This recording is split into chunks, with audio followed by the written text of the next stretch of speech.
chiche en prime time, si est osé. Mais l'intéressé ne se laisse pas impressionner.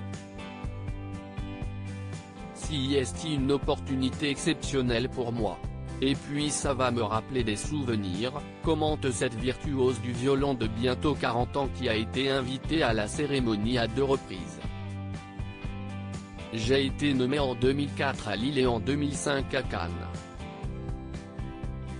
La première fois, l'une de mes cordes a lâché 30 secondes avant la fin de la pièce.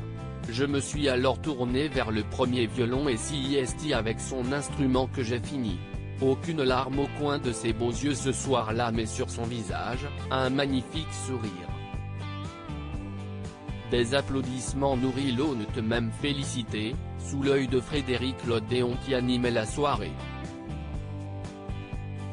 Marina ignorait alors que non seulement elle lui succéderait un jour à la tête de la cérémonie mais aussi à France Musique où elle présente, chaque dimanche de 14h à 16h, Vous avez dit classique ? Chiche. Animer une émission, si est transmettre et faire aimer malgré sa jeune expérience des médias, elle a compris qu'animer une émission si est comme donner vie à une pièce. Si est transmettre et faire aimer, ajoute-t-elle.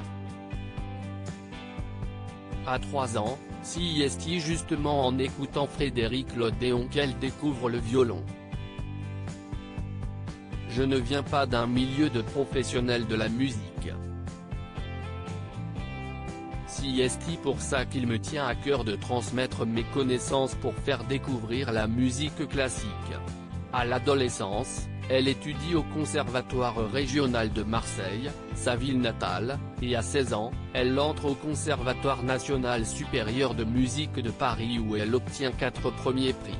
Depuis 20 ans, elle donne de nombreux concerts et l'actuelle pandémie lui pèse.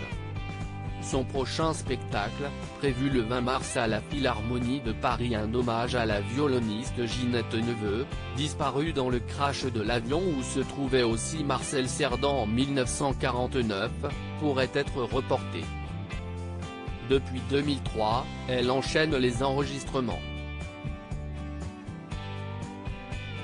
Sur son dernier opus, Post-Scriptum, Nomad Music, elle a réuni 18 petites pièces pour violon.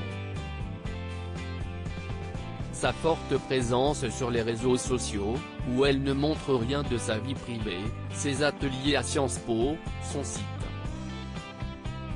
Tout contribue à mettre en lumière la musique classique, dont les vertus sont presque thérapeutiques, jure-t-elle. Juste ce dont on a besoin en ce moment.